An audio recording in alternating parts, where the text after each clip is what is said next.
סיפור מלון פארק הוא בעצם סיומת של חודש מדמם שבו נרצחו.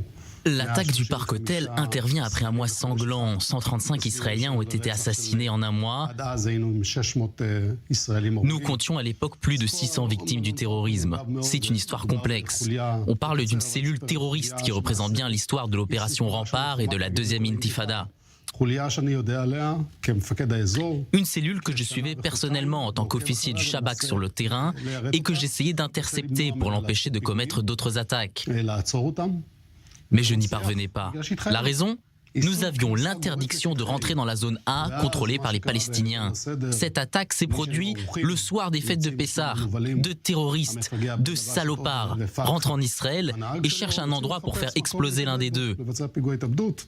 מנסים תחילה. Ils essayent d'abord la ville d'Herzliya, mais il n'y a personne. Oui, la veille de Pessah. Ils ne le savaient pas. Ils vont ensuite en plein cœur de Tel Aviv, mais ils ne voient presque personne dans les rues. Et puis, l'un des terroristes dit qu'il se souvient avoir travaillé dans un hôtel à Netanya.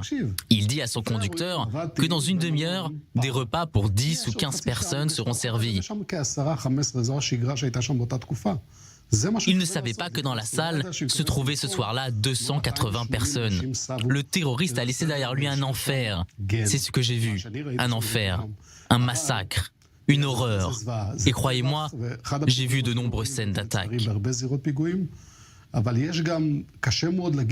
Mais il est très bizarre de dire d'un attentat qu'il a apporté quelque chose. Cette attaque a enfin fait prendre conscience au gouvernement de l'époque, après 1 an et demi de sommeil opérationnel, du terrible échec opérationnel. Nous avions les mains liées. Cela faisait 1 an et demi que je courais après cette cellule terroriste en tant qu'officier du Shabak, mais je n'avais pas le droit de rentrer en zone palestinienne. זה הפיגוע שגרם לחומת מגן.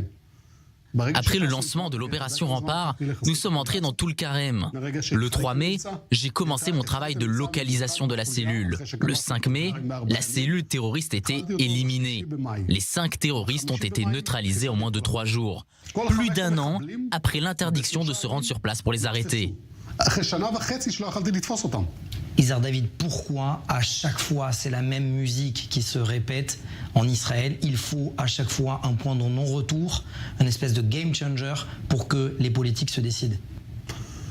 תראה, הפוליטיקאים ומקבלי ההחלטות. Les politiciens, malheureusement, ne regardent pas toujours la réalité du terrain, l'intérêt sécuritaire. Ils ne regardent pas toujours avec des yeux professionnels. Leurs décisions ne sont pas toujours inintéressées. Je ne fais pas toujours confiance en mes leaders. Pas à l'époque. Au cours de mes 24 années de carrière où j'ai vu ces failles, et pas maintenant non plus. Que ce soit au Liban ou la deuxième intifada. Il faut toujours un incident pour les entraîner à prendre une décision. Prenez l'exemple maintenant de la barrière de sécurité. Cela fait plus de 10 ans que le problème est connu. Il y a 3 mois, des habitants de cette région, au nord de la Samarie, m'ont interpellé. Photos et vidéos à l'appui sur les trous dans la barrière. J'ai écrit au chef du Shabak, aux officiers de l'armée, à tous ceux qui ont un pouvoir de décision, mais ils m'ont tous répondu que cela ne les intéressait pas. Cela fait 7-8 ans que nous le savons. Des dizaines de Palestiniens parmi eux, des terroristes franchissent illégalement cette barrière quotidiennement. Nous avons construit une barrière qui a coûté des milliards d'euros et qui n'est plus aujourd'hui effective. Ça veut dire que la décision de Benny Gantz, là maintenant, de construire sur 40 km avec 360 millions de shekels, pour vous c'est un trompe-l'œil? C'est un pansement. Cette barrière de sécurité a été construite pour empêcher des attentats, pour servir de dissuasion. J'étais au Shabak au moment de sa construction. Je sais que cela a dissuadé les terroristes de passer à l'action.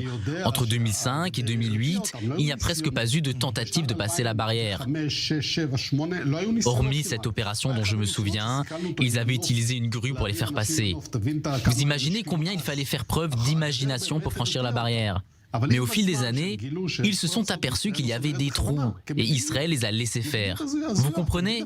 D'un côté, on fait passer des Palestiniens via des points de passage. De l'autre, on les laisse franchir illégalement la barrière de sécurité pour renforcer l'économie palestinienne. Alors pourquoi avoir construit cette barrière? La décision de Benny Gantz est politique, démagogique. Oui, c'est un pansement. Pour réparer la barrière, il faudrait plusieurs milliards d'euros. Certains passages ne sont même pas construits. Certaines zones autour de Jérusalem et de Hebron ne sont même pas construites. En parlant de pansement, est-ce que vous pensez que les opérations à Jenin, actuellement, c'est aussi un pansement ou c'est une opération en par deux? Et je ne suis pas le seul à le penser. Nous y sommes tous fermement opposés. En Israël, nous sommes en train de bouillir devant ces attaques. Des clichés ressortent et un certain nombre de personnes veulent que tout s'embrase. Mais la plupart d'entre nous refusent cet état de fait. Mais que pensez-vous qu'il va se passer si on envoie des troupes sans renseignements au préalable? Avec plus de renseignements, on aurait arrêté toutes ces bombes à retardement avant. Très rapidement, Isar David. Si vous n'envoyez pas l'armée israélienne, c'est aussi une marque de faiblesse. Donc comment faire? Ces soi-disant marques de faiblesse n'entrent pas en ligne de compte. Ces terroristes essaieront toujours de commettre des attentats. Il faut travailler de manière ordonnée et en premier lieu, le Shabak. Il faut lui donner la possibilité de travailler de manière chirurgicale, de trouver ses candidats potentiels au terrorisme, de traquer les organisations terroristes et ne pas jouer au jeu de qui est le plus fort. Parce que si nous entrons avec trop de forces militaires dans ces villes, que les civils palestiniens se sentent étouffés, que des innocents sont touchés, il y aura d'autres funérailles, donc d'autres attaques à Tel Aviv, à Bnei Brak et dans d'autres villes.